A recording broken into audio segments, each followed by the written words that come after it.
Hi boys and girls, I have a read aloud for you today, and it's a book. I don't know if you remember, we read it when you were really little in the beginning of kindergarten, but we read it for a different reason today. I want to read it and I don't want you to learn anything. No learning allowed. I just want you to listen and enjoy, because if you really enjoy a story, if you really get into it, then you're going to understand exactly what's going on. It'll be so easy for you to tell the problem and solution when we get done. All right, so I want you to enjoy this story. Parents, I'm sorry, this one takes me back to my East Tennessee roots. It's not a pretty sight, but it's necessary for this book. So are you guys ready? See if you recognize it. Ugly Pie. This book is written by Lisa Wheeler and Heather Solomon. Okay, here we go. Old Bear woke up one morning with a hankering for pie. Not just any pie, he wanted ugly pie. But the only thing ugly he had in his kitchen was some gooey sweet molasses. It tasted just fine, but it wasn't what Old Bear was itching for. Itching for means what he really wanted.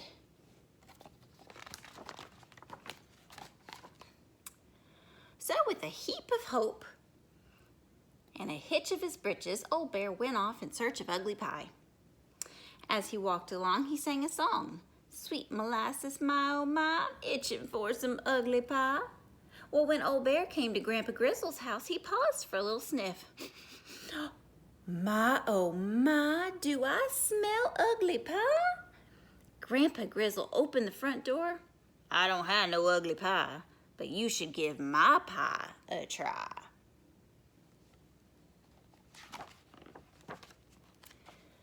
My pleasing pumpkin pie. Well, that sure is one plump and pleasing pie, Old Bear said, but I'm just itching, truly itching for some ugly pie.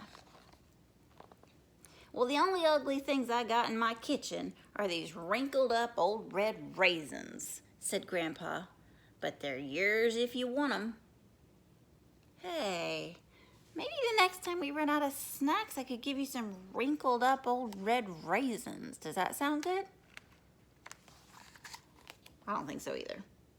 Well, Old Bear thanked Grandpa Grizzle, and he popped a raisin into his mouth, and he continued on his way. As he walked along, he sang a song.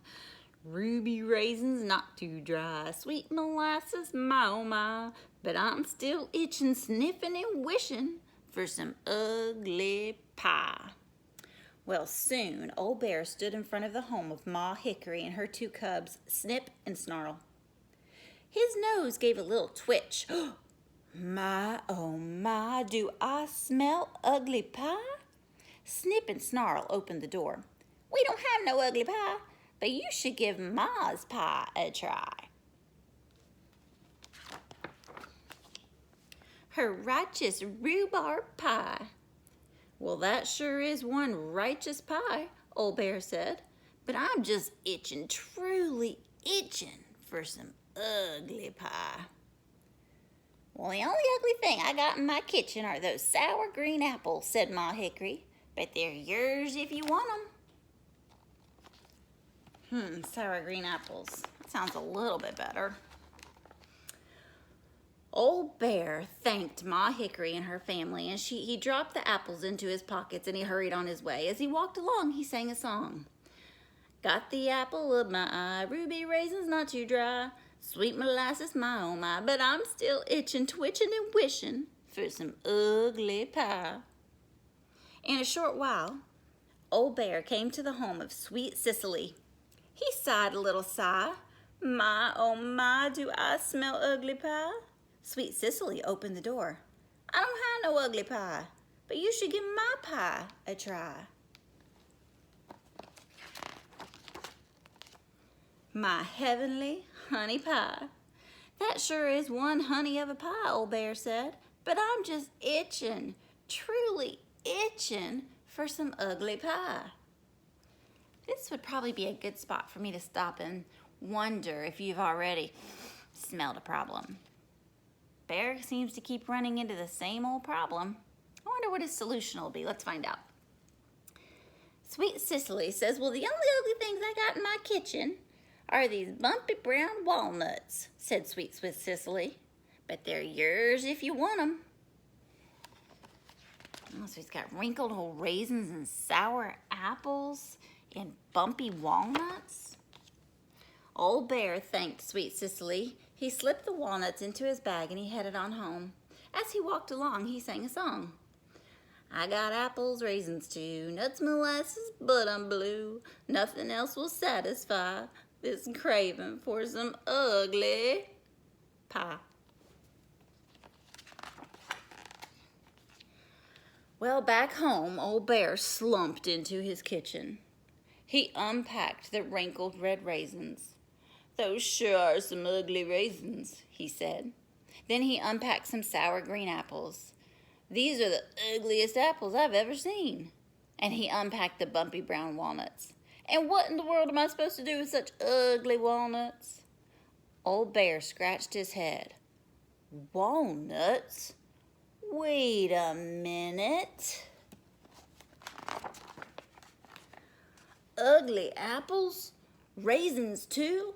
Sweet molasses? Nuts? Wahoo! Got an itch to satisfy. I'm gonna bake some ugly pie. Do those sound like yummy ingredients for pie? Then Old Bear commenced to chopping and a mixing and a stirring and a fixing and a rolling and a making an ugly pie just fit for baking. And quicker than you can say Granny Smith, Old Bear's den filled with taste bud tempting aroma. His nose itched, his toes twitched, his heart sang, his doorbell rang. Ding dong. Did you catch that onomatopoeia? Ding dong. And Old Bear opened his door, and there stood Grandpa Grizzle, Ma Hickory, Snip and Snarl, and Sweet Cicely. My, oh my, they said. Do we smell pie? Oh, not just any pie, Old Bear said. Ugly pie.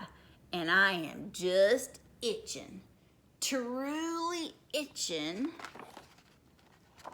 for a passel of neighbors to share it with.